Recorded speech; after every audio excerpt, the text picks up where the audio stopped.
Traffic was so bad, it took me an hour and 15 to go 10 miles. Such a joke. Why is it so freaking hard to find a mailbox when you need one? Do you not have a mailbox? No, like one of those blue public mailboxes on the street. Oh, God, I don't know where those are. I ripped apart my entire storage closet to find something that I later remembered I put in a drawer to avoid that very closet. Why do spinning instructors have to smile at you during really hard intervals? That's like the last thing I want them to do. Seriously. Have such a good day.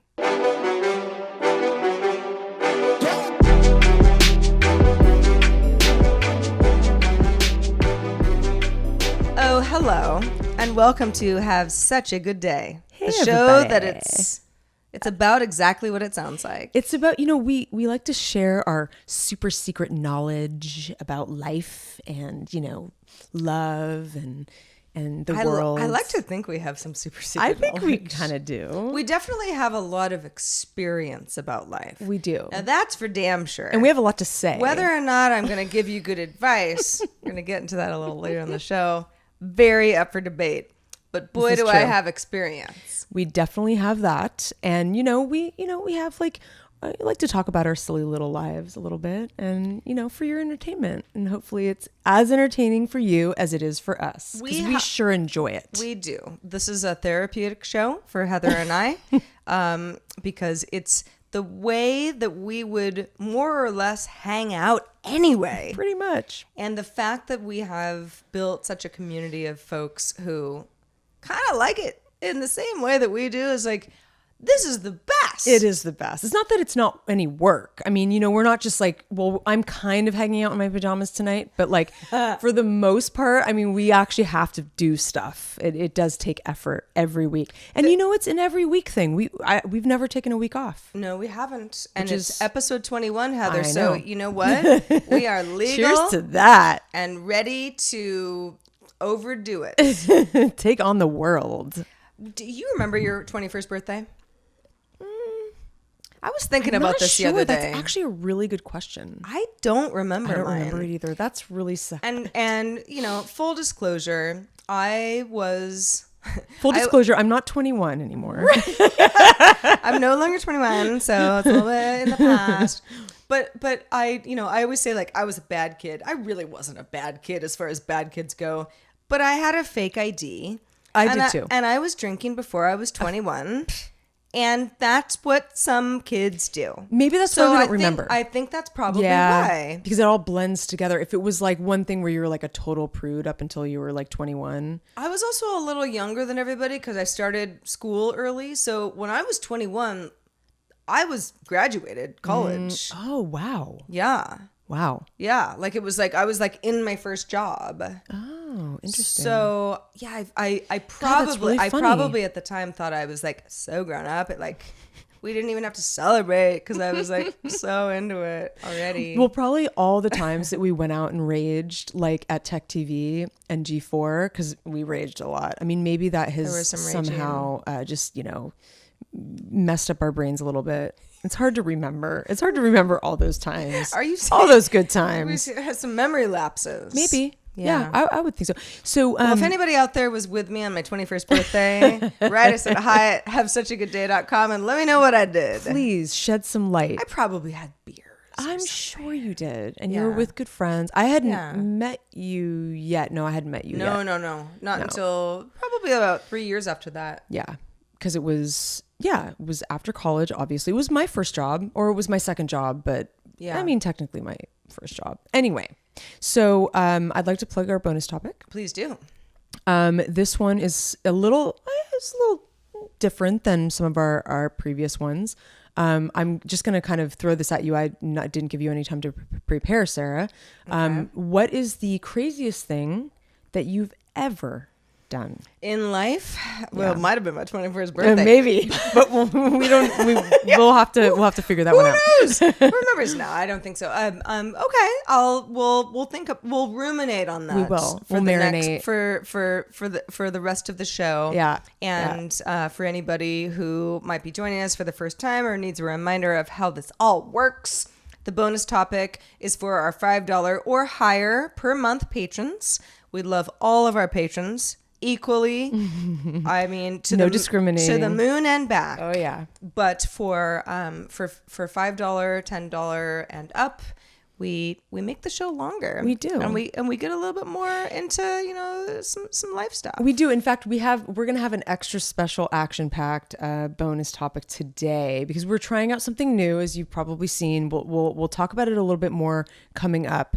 But I don't want to bore you with all the details more than once. But we will be taking on another little topic in today's bonus to just kind of see how it resonates with you.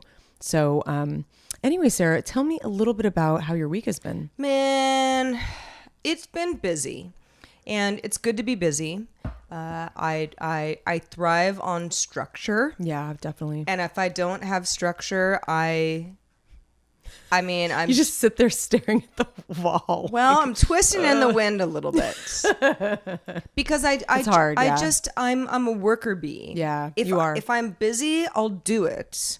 But if I'm not, I'm almost worse. Yeah, this is just something I kind of know about myself. Yeah. However, this has been a busy week. Mm-hmm. I just you know, Heather and I are both freelancers, and sometimes my weeks are, they're kind of chill. Not that I'm not working, but they're doable. And other weeks I'm barely keeping it together. And this is just one of those weeks. And what happens, and this is just a cruel thing that brains do to people, is for me, when I get to the point where I'm sort of like, okay, I got this stuff to do, and like, did I talk to this? Did I tell him that I was gonna, you're running through the itinerary. I can't sleep. Totally. I can't sleep. Some people sleep really easily, and I hate those people. But do you look at your phone really close to when you go to bed? No. You don't. This is not about my phone. I've been doing this for years. Yeah. But I've been doing this before smartphones. What if you wrote down like a list of things that you were the things that you think about before you go to bed and be like, okay, I got to go to the grocery store. I got to do this. Get it on paper so that you don't have to think about it in bed. Well, okay. So, I don't believe in pens or paper. I know. I thought about that immediately. But this is a thing that I do within my... Okay. You do? In my notes app. Okay. Oh, on a daily basis, because I'm sort of like, Sarah, you got to do this, you got to get dog food, and there's like people depending on you, and you got to remember to call Spectrum because they, seem to be overcharging you for your internet. Like all of that stuff it's all on a task list. Yeah. But the weight of it all, yeah, I hear you, still keeps me up. It just does. I know. And it sucks. It's a lot. So I've had some insomnia this week, which is... if you're stressed and you're busy, that's the last thing you want. Because you want all the sleep you can get. Do you ever feel like when someone talks about certain things, like, I don't know what the term would be, but if someone talks about anxiety, like you start getting anxious, or like when someone talks about insomnia, I almost feel like you might get it? Yeah, like I'm a little superstitious in that way. I feel like in a way, yeah, like that kind of stuff just like bleeds into your world a little bit. Even though I do sleep like a baby, and I don't mean to brag, but it's the one thing I have. It's like the one wonderful thing that I have. Not every night. I do have insomnia sometimes for sure, and I do the same thing where I'll think about all the million details of like my next day, my to-do list, all that. I get those nights, but for the most part, I sleep pretty deeply. A pretty good sleeper. Well, it comes in waves. It does. And it's always stress related. Mm-hmm. And I know this. And I know a lot of you out there are nodding your head because this is very common. But it doesn't make it any easier. Yeah. For example, this morning, I was up at 3 and I laid there for 3 hours, just trying to get a little bit more shut-eye.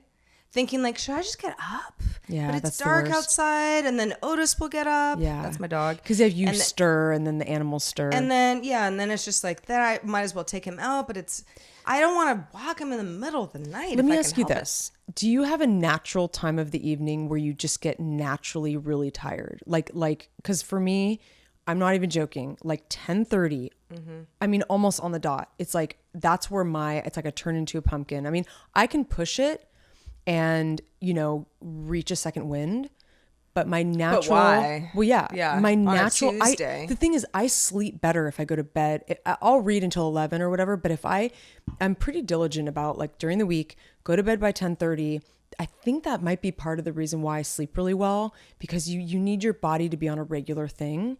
Yeah. But if you stay up past a certain point, I get really wired. If I stay up past 11 or 12, I tend to lay there and think and get wired. Well, as many people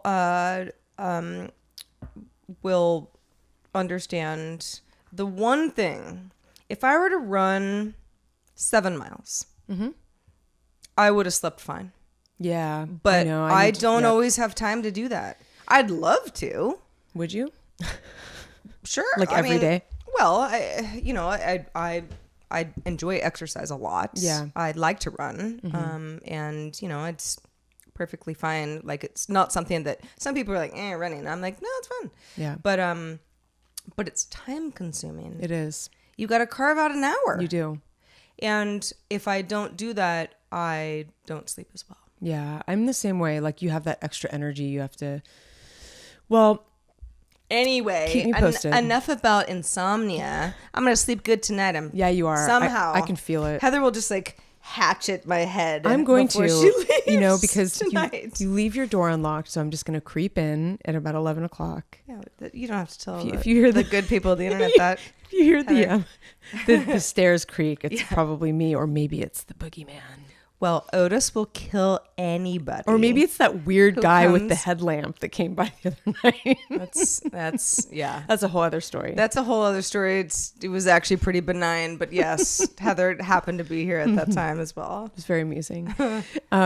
So I actually had a funny thing. I don't know. It's just, we get so busy with our daily lives and just with, our to-do lists and our deep thoughts and whatever. It's like, I actually created a list yesterday, of the little things that make me happy, because it's a great thing to have when you're having like a bad day or a bad week, when you're like, everything sucks. Like I'm having a really bad week.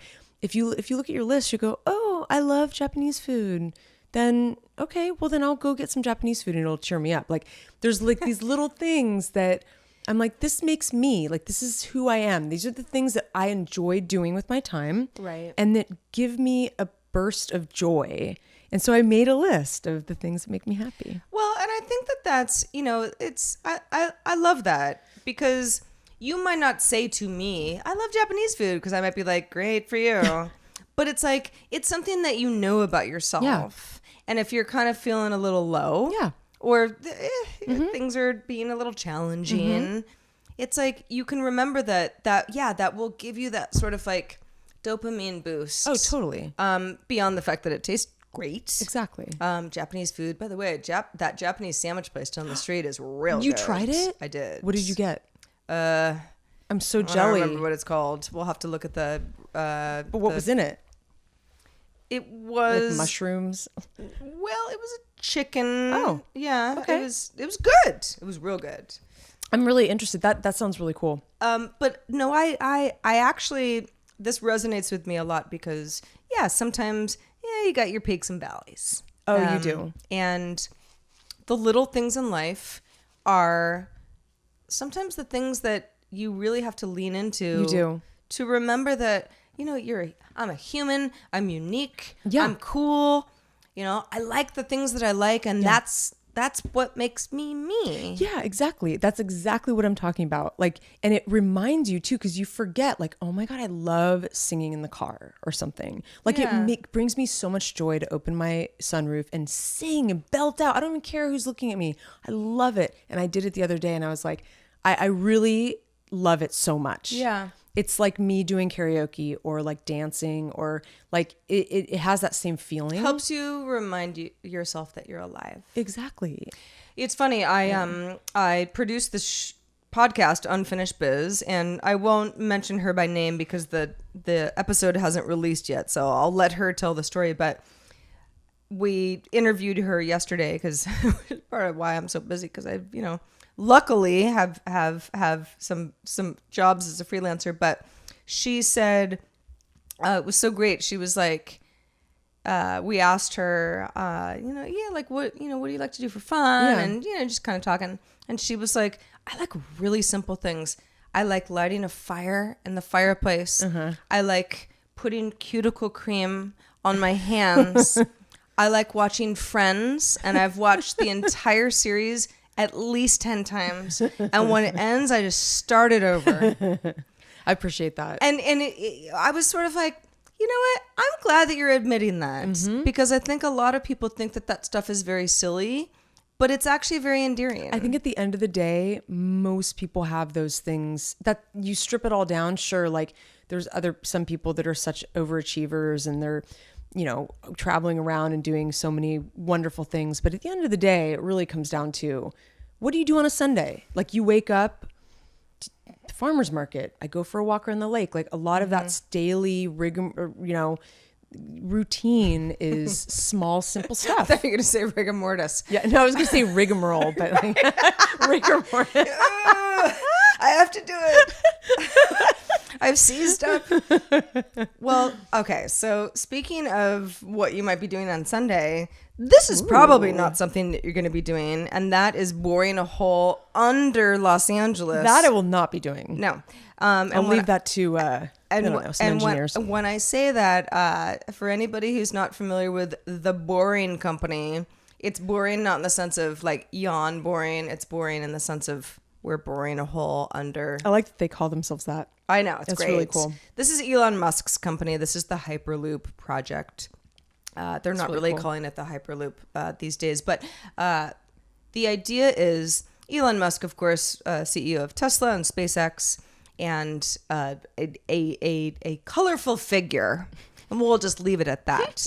But let's talk about the future of subways, because that's really what this is. Totally. Think of this as his version of a hyper fast subway. Mm-hmm. You can't see it. It's under the ground, and it goes from point A to point B. Mm-hmm. Just so happens, we won't give away too many details about the neighborhood, but Heather and I are not too far away. Her address is... Please come over. I leave my door open. I'm behind a very locked gate. She is. But the idea is that this company is looking to sort of put together proof of concepts that are in a shorter area of space, because the original concept was San Francisco to Los Angeles in, 30 minutes. Totally. Or even less. I don't remember what it was. It was something crazy. That's a huge undertaking. And everyone was like, can't be done. And there were a lot of regulatory issues, and it's been not shelved, but it has maybe more ambitious stalled. Sure. For a variety of reasons. But the company still has a fair amount of private land where they could, they could basically create an elevator of sorts down, bore a hole under the ground, which the company, if you believe their PR spiel, which is right on their website, I read it today. It's very thorough. Won't be loud or annoying, because that's always my first thing is like cranes and I just please just keep your construction. That was my away first from question. me. Actually. But if it's under the ground, And then for all the people who said, well, it's Los Angeles, what about earthquakes? Well, according to them again, if you're above ground, that's where all the shit happens. Sure. If you're under the ground, you're kind of moving with the ground. It's actually a safer place to be. I love it. Okay. All right. So we're good. So it's going from Dodger Stadium, which is the LA Dodgers baseball team, which is, it's uniquely part of a large park. So there's actually quite a bit of and it's land. A mountain. I mean, it's like a hill. It's a hill. Yeah. The whole idea is to drum up interest for Los Angeles, because you could get a lot of people to be like, oh, if I don't have to drive there. An hour and 15 minutes, 10 miles. Exactly. We've got traffic issues here. To, go underground, great. And it would, the whole idea could be very vast and exciting later on. But the first, let's get the city to get on board would be from kind of this eastern side of LA, not as east as it goes, but the eastern side of the town to Hollywood. and that would be a 4-minute ride for what the company says would be about $1 per ride, which is like insane. Way cheaper than any public transportation that exists right now. Imagine how much it would change the face of like Los Angeles. Like it would just be a totally different place. If you could just, it would be insane. I always call, whenever I'm in New York, I always say like, I'm rocketing through the bowels of Manhattan, because you do feel like you totally do, because you're underneath and you kind of, you're like a mole person. Yeah. But it's not always all that fast. No. This would be fast. Like this isn't going to be like the New York subway. Like it's not going to be stalled like, 18 times a day. One assumes that there will be stalling problems because there always is when you have transportation infrastructure of this magnitude. But the idea is that, once your ride starts, you're going to get to what took me an hour this morning in 4 minutes. Oh, car companies are not going to be happy about this. Well, I don't care about that. Yeah, I don't either. I'm excited. No, this is really exciting. And my question, a very burning question I have for you is, what about the marmots that live underground? Well, are there marmots in LA? Well, I mean, I'm just talking about like ground creatures, Well, I think I hope that they watch out for them. We will make sure to let Elon. Yeah, I would like to. I call him Elon. You know, we're a first name basis. To let him know, like in cities with marmots, chill out, man. Oh, by the way, didn't even tell you. So Otis and I were on a walk, and there are lots of hills around here, and we've just been exploring. It's been great, and it wasn't nighttime. It was, I don't remember what time it was, but it was certainly like, it wasn't even early morning. It was like, I don't know, regular morning. Let's call it 10 a.m. Okay. We ran into a coyote. You did tell me this. Oh, I did? Yeah, but I want to hear it again. Well, because I love coyotes, and they're very LA. Oh, and the coyote was sort of like, I have a pretty big dog. The day, actually. Pretty big. Yeah. The coyote looked slightly injured. God, we keep running into these injured animals. Not super injured. I mean, coyotes are kind of, he's a wild animal, right? But it was funny because whenever I see, because my dog he's large. He's 85 pounds. He's a big dog. He's a dragon. He's a dragon. He has dragon feet. But, whenever I see another dog that's sort of his size that isn't on a leash, I'm sort of like, whoa. Because my dog is fine, but I don't know what's going on with the other dog. You kind of got to just like watch that. Yeah. And I saw him up the street and I was like, ooh, it's like a German Shepherd or some sort of... like a small one though. Well... Because they're kind of... It wasn't that coyote? small. Wow. Yeah. Well, it wasn't as big as Otis, but it was a coyote. I would love to see a coyote. Well, we did. It doesn't happen that often. And by the time we kind of, and he sort of looked at us, and I can see my dog sort of looking at me like, something weird about that dog. Like, why is he not with anybody? I'm sort of like, let's just keep going. And soon after that, I met this elderly woman who just happened to be walking down the hill. I mean, we're way up in the hills. Like, we're not even in town anymore. And I said, and I was like, there's a coyote. And she's like, uh-huh. Like, no big deal. I see him all the time. Right. I was just like, I don't know. Okay, bye. Have a nice Sunday. That's really funny. I just had nothing else to say. I gotta go check that out. In fact, I think I might try to do a little pilgrimage up there. Oh, please do. Yeah.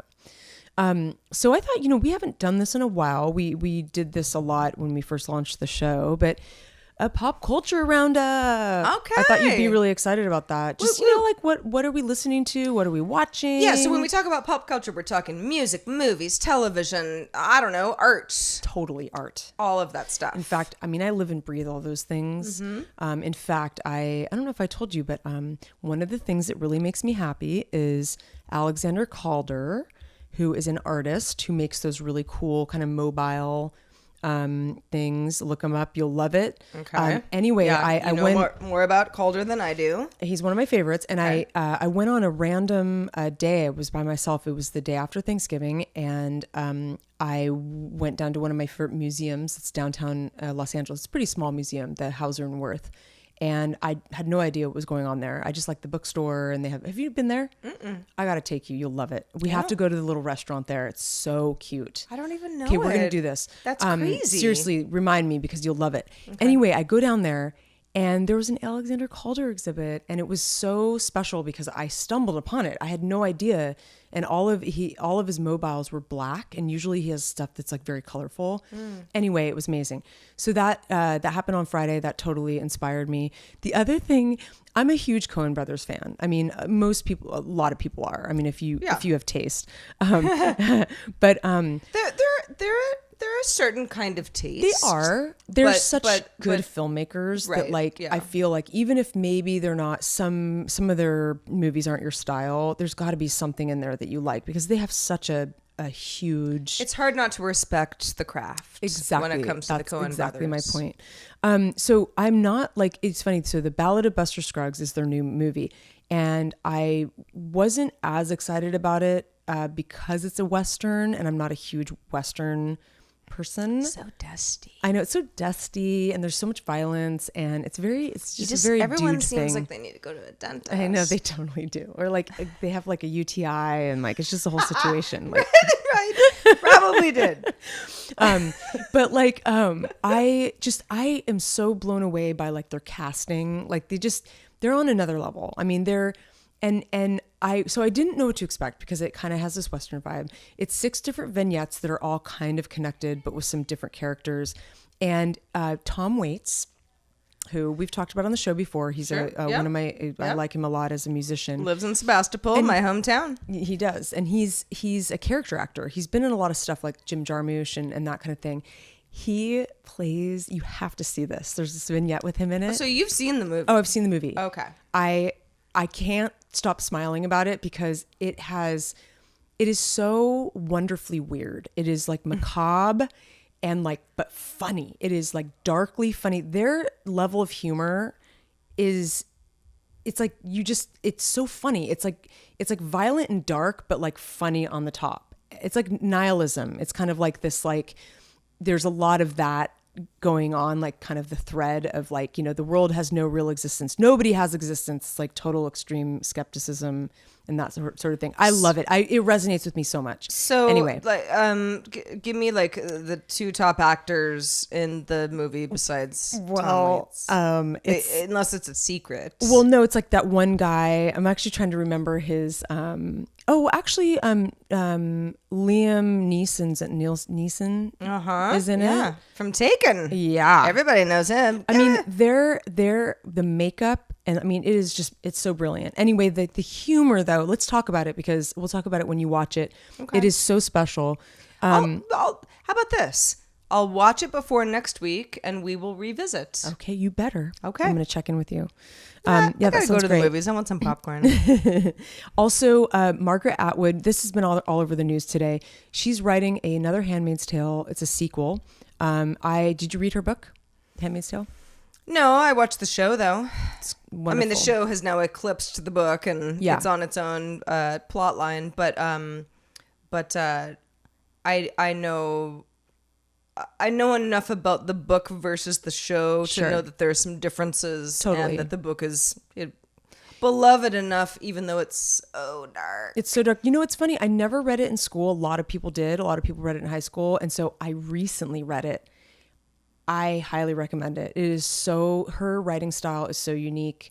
I loved it. So the book is coming out next September, September 2019, and it'll be set 15 years after the events of the original Handmaids. I guess that Margaret Atwood teased on Twitter that it will be narrated by 3 female characters. I'm excited about this. This is really cool. Before we move on, Margaret Atwood was a guest on a show that I did a few years ago. Really? What show? It was The Social Hour with Amber MacArthur. That's incredible. Yeah, because she's Canadian. Huge. Yeah. And so is Amber. Anybody who doesn't know Amber Mac, get to know her. Social Hour. I don't remember you doing that. It was at Twit. at Twit TV. Oh, got it. Yeah, yeah. It was a show that we did that was all about kind of social stuff. But yeah, she was a guest. That's and so I, cool. I remember Amber was and is she just sort of knows everybody. And I remember being like, I know Margaret Atwood. yeah, like, well, she was like, this is going to be our guest. And I was like, okay, wow. Okay. That is so cool. Yeah, like I it did was not know like I that. felt very, yeah. That's really, really cool. And she was very gracious, very kind, friendly, wonderful guest. Would interview again. She has a dark mind, but I'm sure she's a lot of times those people are very, you know, like I've met a lot of authors who are like the most jovial, kind, friendly people, but they write really dark, violent stuff. And it's so interesting, that dichotomy. Or musicians. Yeah. Or, you know, it's Totally. when it comes to art, it's like whatever your outlet is, that might be an outlet for you. It doesn't mean that you embody that. Right, like you don't That'd be a little necessarily want to scary. live in You would dystopian combust society. or something.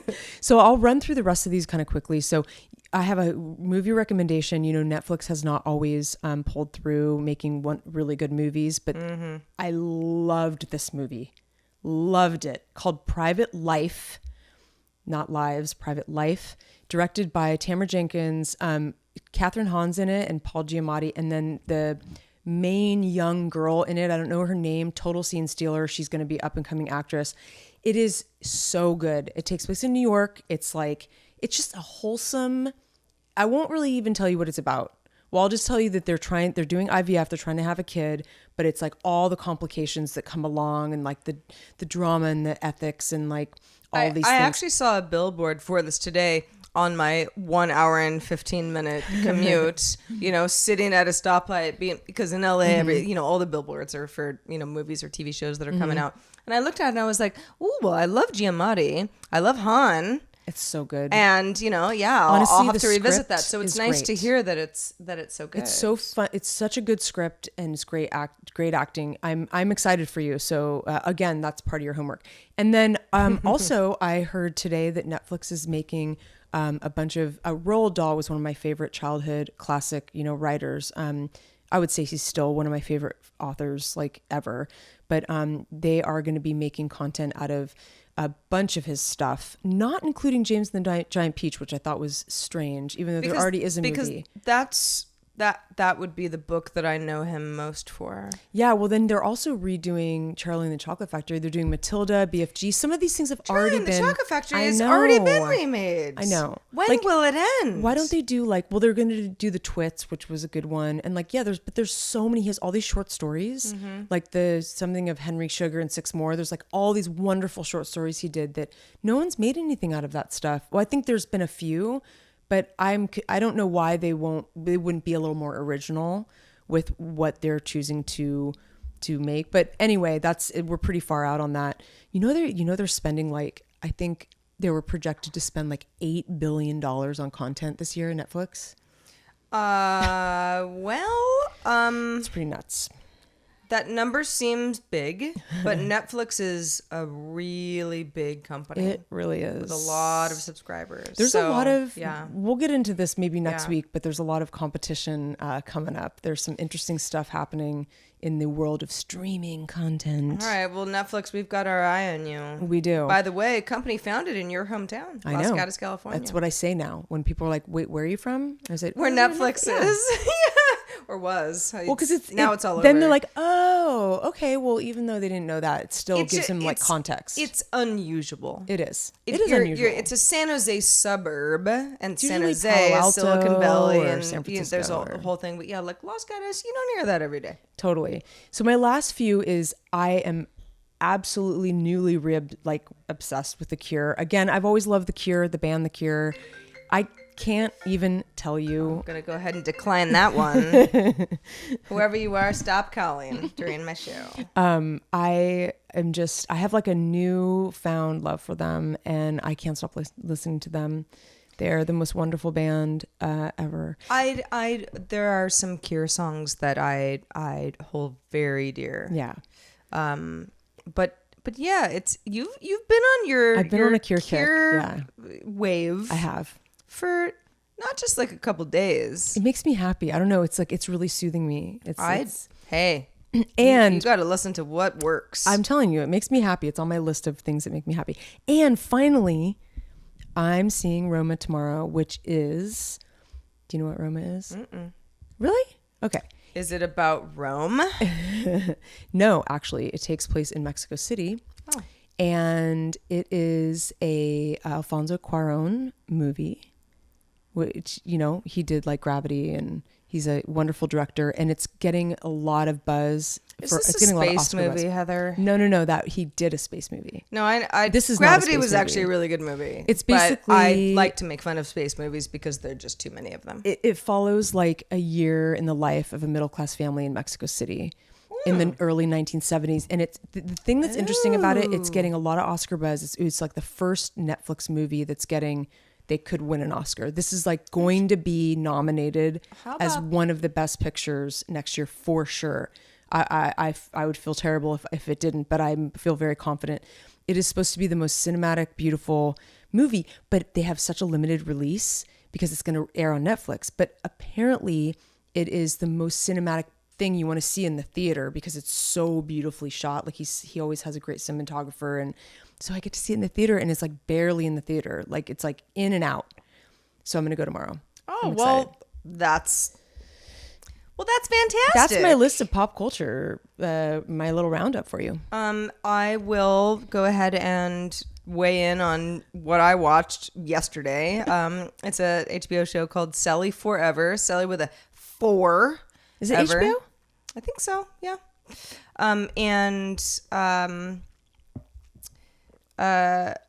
Written and directed and starring an actress named Julia Davis, who created the original British series Camping, which has since been recreated. Which is awful. I would give it a 0. So I've heard. It's so bad. Didn't even watch it. It's pathetic. But it's apparently based on an original I'm British sure series. the original is which better. Lots of American series, let's be honest. This is true. They take British series and they ruin them. Or no, that's not true. But they make them better. Anyway, it is it's a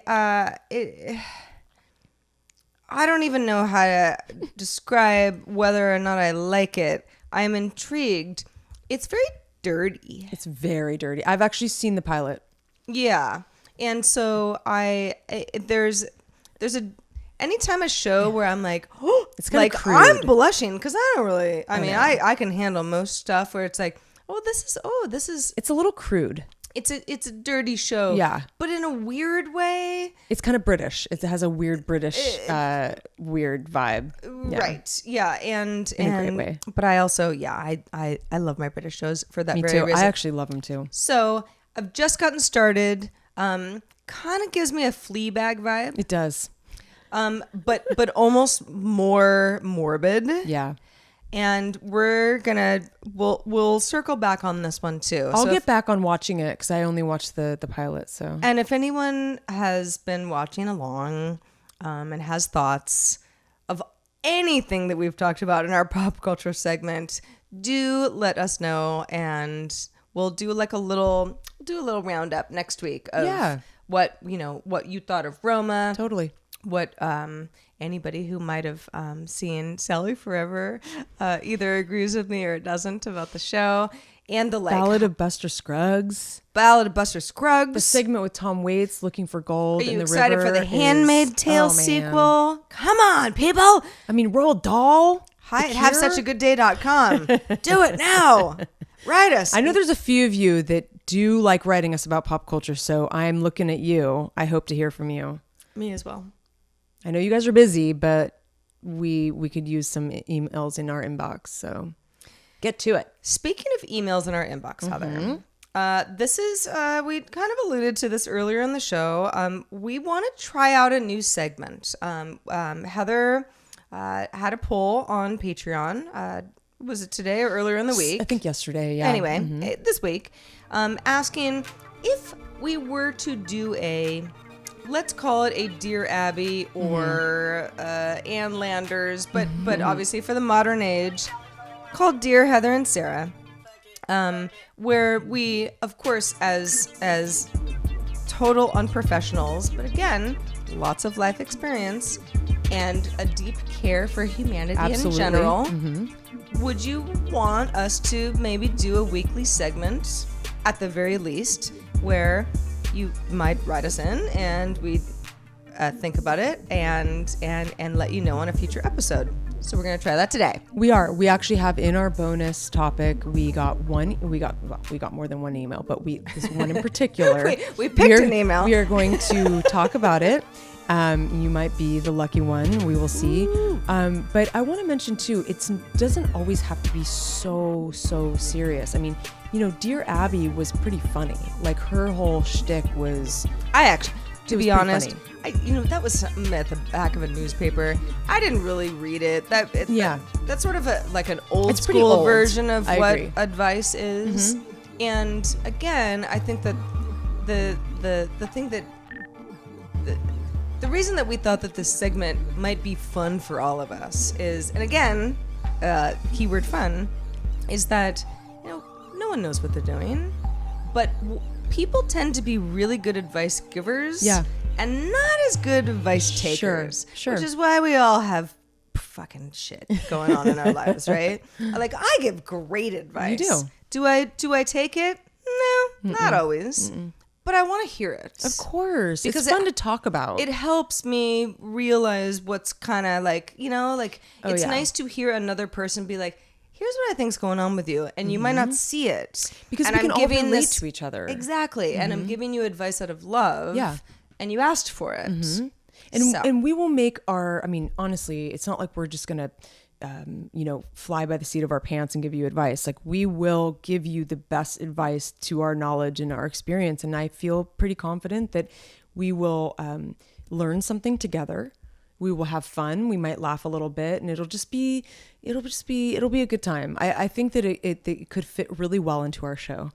I do as well. So we're going to try it out, and please let us know, because again, we need to hear from you. This is all about you, and it won't work without you. Exactly. And if nobody wants it, well, we'll try something else. Exactly. But we hope that this might be kind of fun. So find us at patreon.com/havesuchagoodday. Not only will you be able to participate in a variety of polls, but you will see some of the milestones that we're working towards, some of the tiers for the folks that help us make our show a reality. Our monthly subscription options start at just $1 a month. We can buy some groceries every month, that kind of thing. $1 a month. The ducks at the lake. If you stale bread. There are actually a lot of ducks. They're so cute. Actually, they're so cute. There's mallards. There's so like cute. Other weird ducks. My mom and I were walking because she was in town for Thanksgiving last week, and I'm like, "What kind of duck is that?" And she's like, "I'm not even really sure." They're really cute. There's like swans and geese, and it's very bird heavy. I love it. The birds want your advice. They really do. Don't let down the birds. Don't let any of the animals down, please. Don't let any of the animals down. Oh, Heather, speaking of animals. Oh. All right, so this is just something I wanted to mention because I was, when you go down a little Google rabbit hole where you're looking for something specific. Yeah. Yeah. I mean, like every 5 seconds. Pretty much. So when I was, let's call it, I was like 10 or something. And I've mentioned before that we moved around a lot when I was a kid. We'll talk about that a little later in the show, actually. And at one point, we lived in this little house, and it was kind of temporary.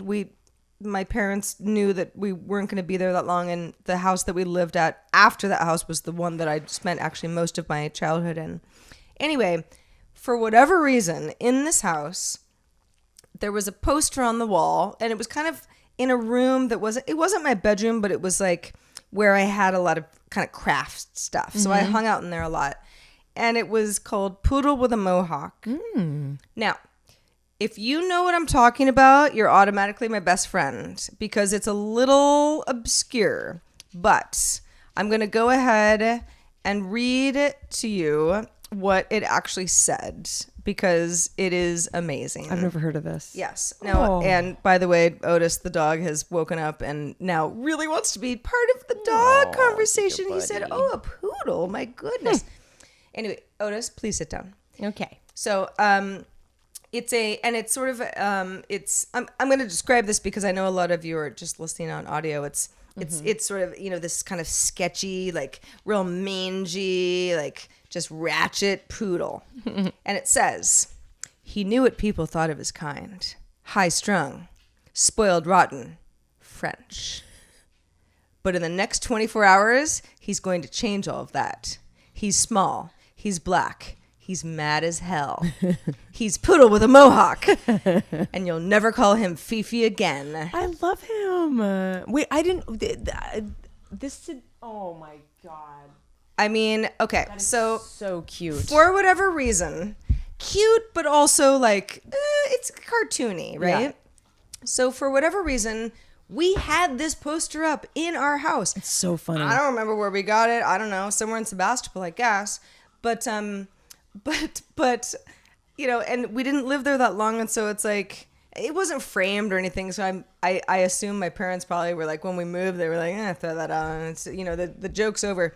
Well, this actually has become a collector's item. Wow. Yeah. So the artwork was done by Linda Barry, who was a cartoonist and an author, and was quite well known, particularly in the Seattle scene, where she was part of something called Real Comet Press, which was founded in Seattle back in 1981. She is. And hung out with John Waters. Neat. And she was just part of a whole kind of crew. Super cool. So Poodle with a Mohawk, one would think might have just been like a, haha, this is just a funny thing. It seems like a funny thing that you would maybe sketch if you were good at sketching. But it was quite beloved. And now it's a collector's item. And every time I look for it on eBay, it's sold. For how much? Not that much. Okay. But there aren't that many. It's hard to get. So like you gotta like jump on it. So if anyone knows where I can get this poster, I will. I don't know.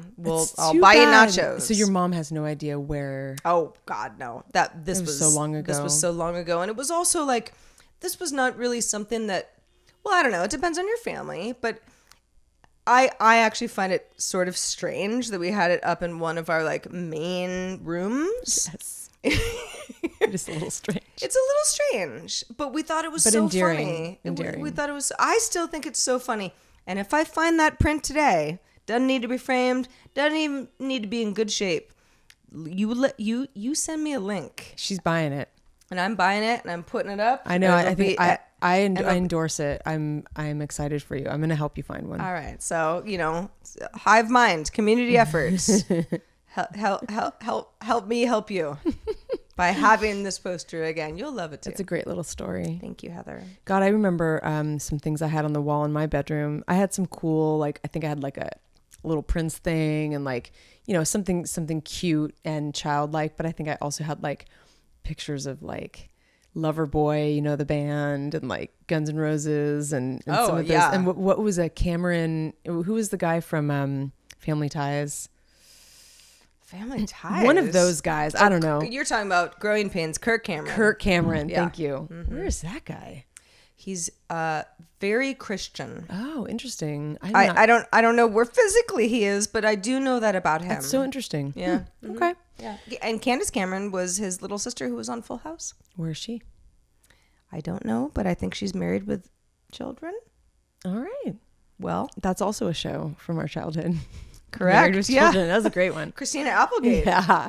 She's still doing stuff. Mm-hmm. So the last mention, the last little story that we have here is, did you ever do that 23andMe where you spit on the thing and then you get all your genetic data? I have not. I'm dragging my feet, and I know my mom, who listens to the show, is rolling her eyes because some time ago she didn't buy me the 23andMe kit, but she bought me like a Ancestry kit, where it's like saliva. And you didn't do it. And you send it in. Well, it's in a box, right? I moved recently, and I don't know, like I can barely find my own underwear, but she did it, and we know a lot about where my dad is from. Mm-hmm. But my mom's family was, there's some wild cards, and she got real weird results. Oh, interesting. She had like not a huge portion, but it was like North Africa, where we were like. I had like a 0.01 North Africa thing. Yeah. And there was some Italian and, stuff that actually it wasn't a huge surprise because I don't know. I mean, who knows where anybody's from? But she did it again, and it was actually more accurately interesting what she had always been told. Okay. So I think that the technology is getting better. Very over interesting. time. I mean, that's why it would be cool for you to do it, because you can connect them, and then you can kind of see like what you got from your mom, what you got from your dad. Yeah. I mean, I bought like the boxes for my family last Christmas. It's such a Christmas thing to do. You know, you buy your whole family one. Let's find out where we're from. I don't know. Yeah, it's a fun family thing. No, but it's a good conversation starter. That's for sure. well, there's an ongoing joke that like apparently I have, because my sister took it, and I have like a slight bit more Neanderthal, and it's like, it is like 0.001, like it's a very, very tiny amount. But still we thought, well, why do I have more of that than my sister? What does that mean? You know, genetic weirdness. Yeah. And so I stumbled upon this story today that they were talking about how much, I mean, if you think about it, there's so much genetic data now because those things have been out for a while, right? Like so many people have done this ancestry thing. Yeah. So they have so much more data. And so basically a lot of the data that they have studied on Neanderthal DNA is that Neanderthals didn't really have like one-off hookups, sexually. They were very prolific because if you think about it, they had to have been, I mean, there's so much seed that was spread. But wouldn't that be more one-off hookups than no, less? but more like it's not more one-off hookups. It's more about like continuing like a lineage, like, I see. Yeah. Yeah. Get a partner, have 13 kids. Totally. Yeah. Anyway, so I'm sort of curious as to how far back, I mean, what kind of Neanderthal, like, I don't know, like, how did I come out of that? Yeah. One would think that we all have at least a little bit Neanderthal in us because of the evolution of life. I think that these young people who are not having sex can take a little tip from Neanderthals or our ancient ancestors, and maybe learn a little something from them. Well, wrap it up. Unless you guys have had some really adult talks, that's my advice to you, Neanderthal people. 0.01%. Anyway, so again, to remind you guys, we are on iTunes. We've got our website, havesuchagooddday.com. Our email is hi@havesuchagooddday.com. Let us know. Do you guys have any Neanderthal did you guys get your 23andMe or your ancestry done? Mm-hmm. We'd love to hear from you. Please don't be a stranger. Don't be shy. We love hearing from you. Well, Heather, I think we're going to go ahead and wrap up this very eclectic episode. Well, this is episode 21, so. It is episode 21, and we love all of you. And we do. A quick reminder that we do have a bonus topic coming up in just a few moments for all of our $5 and higher patrons at patreon.com/havesuchagooddday. Also, just to very quickly, Patreon is how we make the show happen. We're hoping to get as much support as possible so that we can make the show bigger and better than ever. Mm-hmm. So if you like it and you're not already a supporter, please consider doing so. Hey, it's the holiday season after all, right? Patreon.com/havesuchagooddday, and lots more information there.